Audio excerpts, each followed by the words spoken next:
Tifla ta' 12 sena u l-ġenituri tagħha ttestjaw fil-pożittiv għall-coronavirus. It-tifli hija f'kundizzjoni tajba u qed tinżamm għall-osservazzjoni f'sala ta' iżolament fl-Isptar Mater Dei. It-tifla, oħta u l-ġenituri tagħha huma Taljani li jgħixu Malta. Dawn id-dettalji nataw f'konferenza tal-aħbarijiet mid-Deputat Prim Ministru Ministru tas-Saħħa Chris Fearne li spjega kif il-familja kienet vaganza fit-Trentino fin-naħa ta' fuq tal-Italja fil-bidu ta' Marzu u waslu Malta minn Ruma it-Tlieta li għadda. Jumejn ilu it-tifla ta' 12 sena bdiet tħoss sintomi ta' deni u ġieħ fi gliżmejha u l-ġenituri tagħha kuntattjaw id-Dipartiment tas-Saħħa. Minnu fih sar il-swab matul il-lejl ta' bejn il-Ġimgħa u s-Sibt u s-Sibt filgħodu ttestjat fil-pożittiv għall-virus.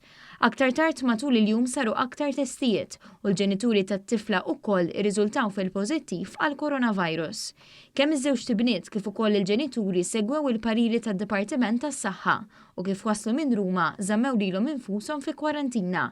Jiġifieri t-tfal ma marrux l-iskola u l-ġenituri ma marrux għax-xogħol. Aħna għandna każ li f'propju dan il-każ mexa ma' dawk il-pariri li aħna konna qegħdin nagħtu fil-medja li inti kollok persuni li marru f'post fejn hemm trasmissjoni qawwija, allura hemmhekk esponew ruhom għal ċertu riskju, però x'inġew lura u Malta huma bħala familja kollha għamlu self-quarantine. Is-Supretendent tas-Saħħa Pubblika appellata responsabilità biex kull min fl-aħħar jiem sifer fil-pajjiżi mill-quta joqgħod kwarantina. Li kieku din it-tifla ħarġula s-sintomi waqt li kienet qiegħda l-iskola hemmhekk ħajkollna iżjed nies, iżjed tfal li setgħu ġew esposti. U għalhekk allura qegħdin nerġgħu nagħmlu l-appell lin-nies li jekk inti iddeċidejt li ħassifer f'postijiet fejn hemm trasmissjoni qawwija, importanti li x'inti tiġi lura inti toqgħod id-dar tiegħek ħalli n-nies li tista' tesponi ħajkunu ħafna inqas. Il-Ministru qal li l-passiġġieri li kienu fuq l-istess ajruplan ma' din il-familja se jkunu qed jiġu kuntattjati mill-awtoritajiet tas-saħħa. Sorsi Ripwa News ikkonfermaw li l-familja ma kinitx qed tivvjaġġa fuq titjira tal-Air Malta.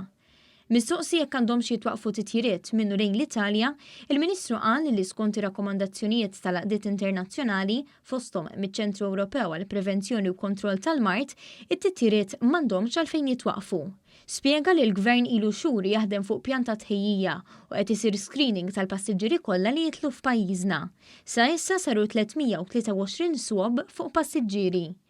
Il-helpline 21324086 qed tirċievi eluf ta' telefonati kuljum u l-Ministru ħabbar li millum fetaħ helpline ġdid 111 biex persuni li kollhom dubji dwar sintomi iċemplu fuqu. Appella biex kull min iħoss is-sintomi jibqa' d-dar u ma jmur fl-ebda ċentru tas-saħħa jew kliniċi tat-tobba. Il-Ministru ħabbar ukoll li mit-Tlieta li ġej se jinfetaħ testing hub ġdid. Palissa dejjem bi proċess biex minn nhar it-Tlieta niftħu hub ġdid fejn persuni li aħna jidrilna li jkollhom bżonn jisrilhom swabbing ikunu jistgħu jersu hemmhekk ħajkun post li huwa iżolat, post fejn nkunu nistgħu naħdmu biżżejjed effiċjenza u nagħmlu iżjed testjar. Ikkonferma wkoll li l-Isptar Boffa qed jitbattal mill-pazjenti bħala prekawzjoni biex jekk 30 sodda lesti bħalissa l-iżolament jimtlew ikun hemm 60 sodda oħra fl-Isptar Boffa. Madankollu għalissa kull min għandu appuntament l-Isptar Boffa mhux se jiġi affettwat għaliex is-servizz ta' dermatoloġija qed jibqa' jingħata b'mod normali. Fl-aħħar ġimgħat aktar minn 600 ħaddiem tas-saħħa sarilhom taħriġ apposta u nhar it-tnejn se jaslu 32,000 maskra oħra bħala ilbies protettiv.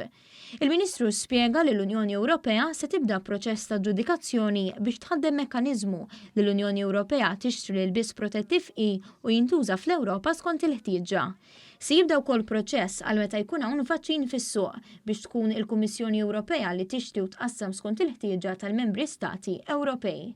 Is-Supretendent tas-Saħħa Pubblika appellat biex kull min jinsab fil-pajjiżi l-aktar mill-quta u ġej Malta joqgħod kwarantina.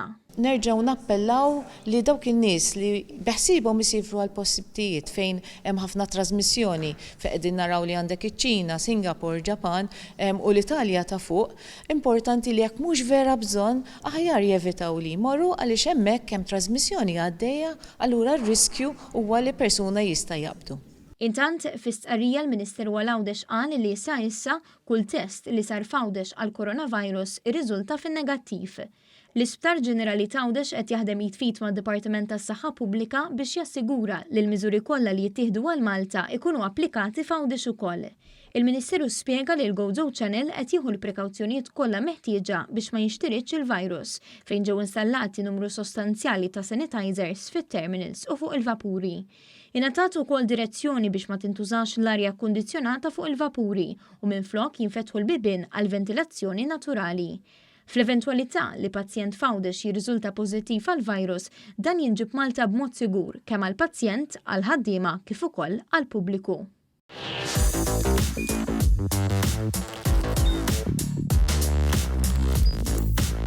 Idħol fuq one.com.mt u hemmhekk tista' tara l-programmi kollha li jxandru fuq One permezz ta' One Play.